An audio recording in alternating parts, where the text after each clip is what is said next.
Hey guys, welcome to Bite Me. This is season 1, episode 35, The Truth About Narcissists in the Church with Biddy Buddha, aka Al Biddy. Tale as old as time, song as old as rhyme, the church has been controlling people since men figured out women can be swayed with fear. To date, the best ever written science fiction novel, the Bible, continues to wreak havoc across the United States with the promise of a paradise post-death and the constant threat of fiery damnation to anyone who dare question the word of God. Funny, such a popular guy came all the way from Palestine to find himself in the Capitol building, isn't it? Sounds like the work of Narcissists to me. There's a quote out there that says, if the devil ever came to earth to search for his people, he'd find them in drones in the churches, which is exactly what we're going to discuss here today, as I'm joined by my friend and fellow TikTok creator, Biddy Buddha, aka Al Biddy. Would you please introduce us yourself and tell us a little bit about yourself as well? All right. Hi, I'm Biddy Buddha. I'm from TikTok. I ended up on TikTok looking for community and basically just started vocalizing systemic problems. I was only a few weeks out from having announced my newfound atheism, and I had only what I could describe as an identity crisis. I was learning everything I inherited was wrong, which obviously drastically changed my outlook on politics and the LGBTQ plus community. And aside from my husband, I didn't know any other atheists. So it was just this way of processing and healing. And coincidentally, I ended up with quite a large following. So it sounds like people related strongly to your content. Yeah, I think so. And since starting, I have really narrowed in on my content to now specifically teaching biblical authenticity. I think one fault of mine is that my content is a bit esoteric, but I think that has really helped people deconstruct from the emotionally manipulative church doctrines. And, my content allows for followers to logically decipher for themselves, basically this is all bullshit. And I think they feel empowered in their decision because it's rooted in biblical and historical knowledge. And plus, I'm sort of a badass boss bitch, so my audience does appreciate I love it. some didactic clackback, Yeah. Well, very cool. It sounds like you give people the information and then you let them do what they will with it. And absolutely, I'm very appreciative of that. I would say we're truth tellers is what we are. Yeah. I will tell the audience at home today that Al has elected to read off of some answers to the questions I have asked her on the script. She does that as a way to associate or rather disassociate from the narcissistic trauma she sustained in her younger years. Which I know some people at home will relate to. So if it sounds a bit scripted, it's just, it's a way for us to cope through the podcast. And I'm sure that my listeners at home will be sympathetic to that. So with that knowledge, we'll move on to the first question. So Al, you obviously grew up religious. What was the first indication, and I'm assuming that was determined after witnessing the behavior of men in the church, or maybe some women too, that narcissists were ruling over these people with not the best of intentions? And is there a particular incident that sticks out in your mind? It was all I knew. So my only interaction with religious narcissists from birth, and that was 100% intentional. My mother has severe narcissistic personality disorder. So I was only ever allowed an environment that affirmed her toxic behaviors. And the first time that I even realized that people who aren't narcissistic existed was actually when I saw Miss Honey on Matilda. I don't know if you're familiar with that old movie. I am. Yeah. Okay. Despite being a fictional character, it blew me away that someone could be nice. I didn't know that nice existed, at least without an ulterior motive. And that's crazy. Right? Sad. And in my experience, narcissism comes by all sex, gender, being it's some narcissistic wound in the individual's childhood that creates this personality disorder. But since religion is largely inherited, it's not surprising to see this cycle continuing. And at least in the Bible, God's character is egocentric. He's high drama, angry, misogynistic, jealous, and shaming. And these are the qualities that the church, by means of cognitive dissonance, reconciles as loving attributes, since God claims to be all loving and good. And biblically speaking, men are the only ones appointed to positions of leadership. So they may be more visible in their narcissism, but women in the church also strive to exhibit the aforementioned toxic qualities of God. If the man is the head, the woman's the neck turning it, huh?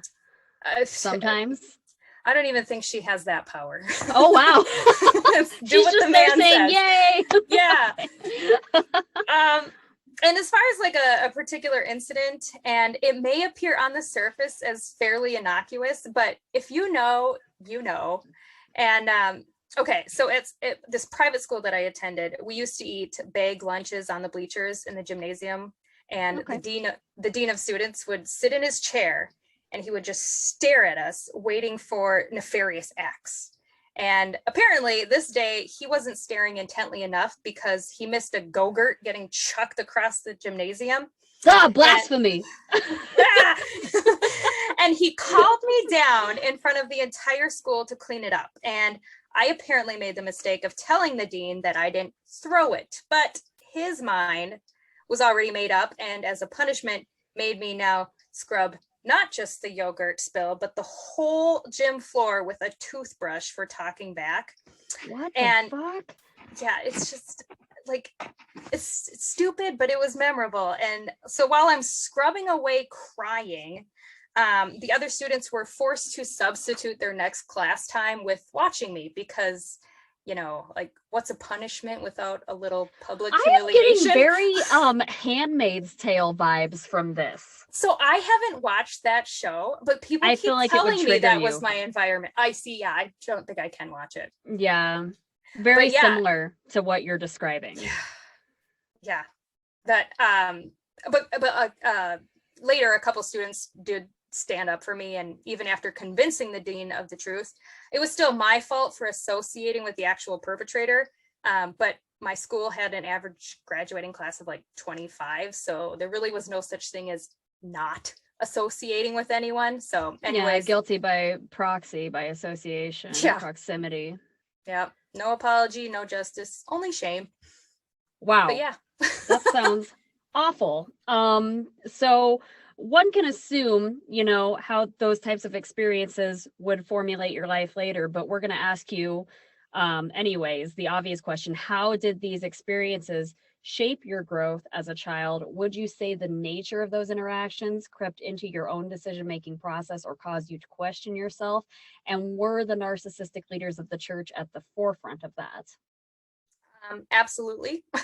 I think the entire motive of a narcissist is to make you really doubt your reality. So gaslighting is a tactic that you tend to see used a lot by narcissists. And I don't know if the leaders of my particular school or church were clinical narcissists, but the attitude of the church just breeds narcissism. Sure. You know, the religious, specifically those that believe in a personal, omnipotent God, think that the voice inside their head is the creator of the universe speaking to them. I mean, how very much schizophrenic vibes and narcissistic. Yeah. And with doing TikToks, when I find myself having a subconscious emotional reaction to someone commenting, I now have the awareness taught to me through therapy, like, wait a minute, why is this so triggering? Oh, because it's gaslighting. That's narcissistic behavior. So the triggers, I don't know if those will ever go away, but certainly my impulses I expect will diminish. But that will just take time and keeping myself safe from too much exposure of these harmful behaviors. A lot of PTSD, and you know, that's something that it never really goes away. You just learn to manage it every day, which it sounds like that's what you're doing and what you would recommend to other people. So then, given your experience, would you say definitively that the people who have grown up in a situation where religious abuse took place are also victims as narcissistic abuse as well? And how would that person like you have moved forward from something like that? It is my stance that the Bible and Christianity foster and even encourage the narcissistic disposition. My experiences, unfortunately, aren't isolated incidents. There have been psychological studies conducted that found 90% of pastors had narcissistic tendencies. Oh my God, that's a lot. Right? And an additional study found that 30% of pastoral leaders had full-blown narcissistic personality disorder. So there are many types of abuse, so I can't say that definitively that all church abuse is narcissist abuse, but these stats coupled with the attitude of the church suggest that narcissistic abuse in the church is not uncommon. You're blowing my mind right now. I mean, that's so bad. With this. You know, like armed with this new information is like, if you didn't think you hated the church before, you hate it now. Right. So then, yeah. Like, how do people, I mean, you seem really well-rounded. Like, you seem like a person who has done the work or is trying to do the work. How do people move forward after that when they're grown and no longer under, you know, hopefully these invisible handcuffs of the church? Like, what do they do? How do they move on from the trauma? I would say therapy. I really don't. I don't know how else I would have done it. And then removing yourself, obviously, from the situation. Yeah. But that's all you can do is start. Therapy will help you recognize the behavior that is toxic, and then you'll want to do things that will keep you safe, and then you just become so much more aware of that toxicity. So therapy all the way. Therapy and self-awareness, it sounds like. All right. On that note, we're going to take a quick break. We'll be right back with Bite Me.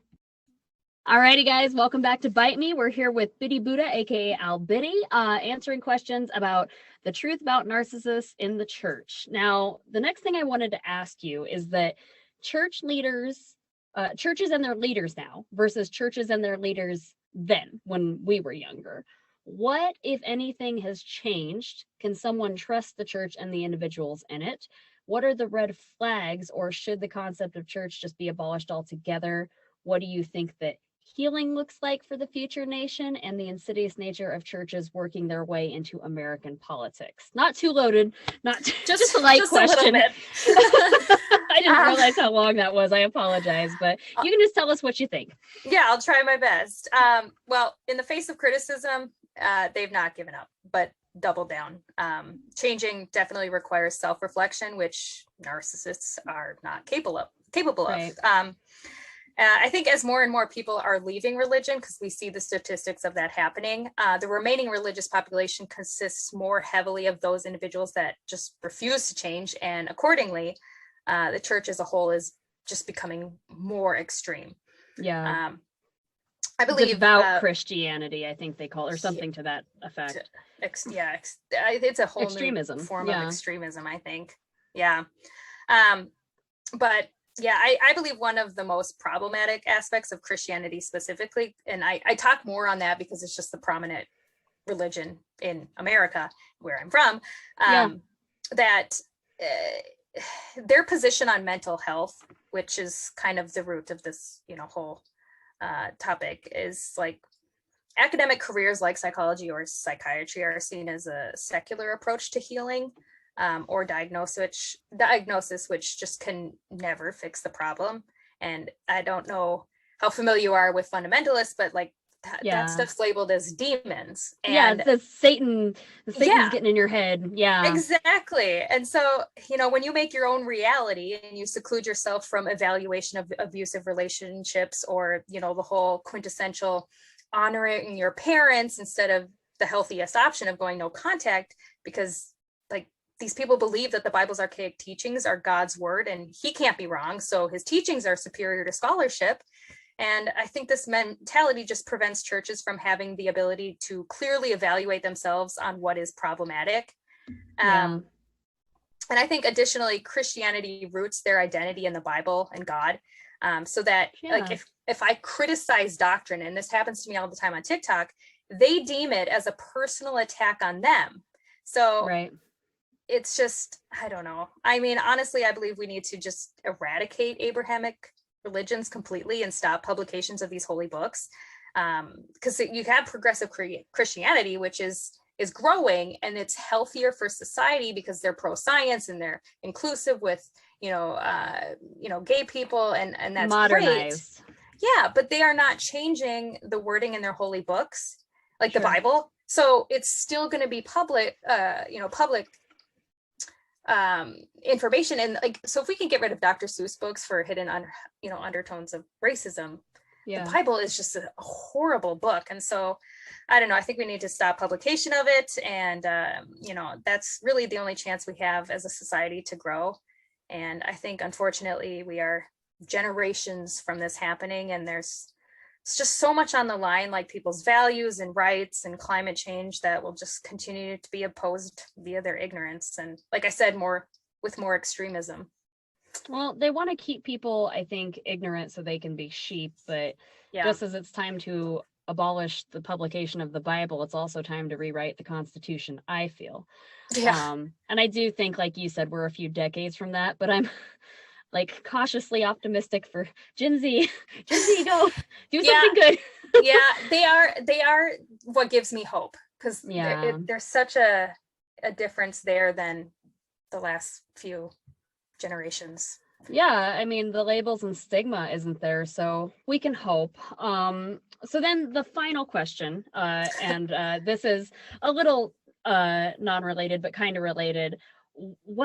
I know there was a lot of trauma that went on in the churches and the religious way you grew up, but what, on a lighter note, is a hands down funniest, most embarrassing growing up religious story ever? Tell us all about it. Great. So growing up religious, and for anybody that's very familiar with purity culture, you don't get taught things that are sort of necessary. Like, so I never had biology, I never had sex ed, I never had I didn't know how a period worked until I was 18. I knew we had them. I didn't know why.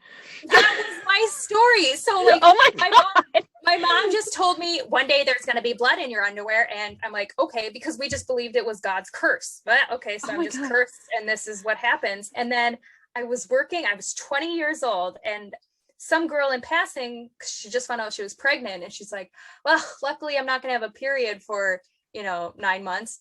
And I was like, what? Like, I had no idea. And so I like pulled her aside, and I'm like, can you tell me at 20 years old, asking what the hell a period was for? So you at least get it. Like, that's probably my most embarrassing, because my friend explained it to me in an Arby's parking lot when I was 18 years old over a Jamocha shake. And she was like, wait a minute, you're mean to tell? I was like, I know we have a period. I know that babies have something to do with sex, but I don't know the anatomy of why it happens. Like, I know there's like penis and sperm, and there's like, there's things, but I don't know what is the science? I don't know. She had to like explain it to me at 18 years old in an Arby's parking lot. And, my mom, she never took any effort to, I remember being in a gymnasium at one point in time, and there was like this video with original Annie in it, and she was explaining to us that it's okay, you can still swim.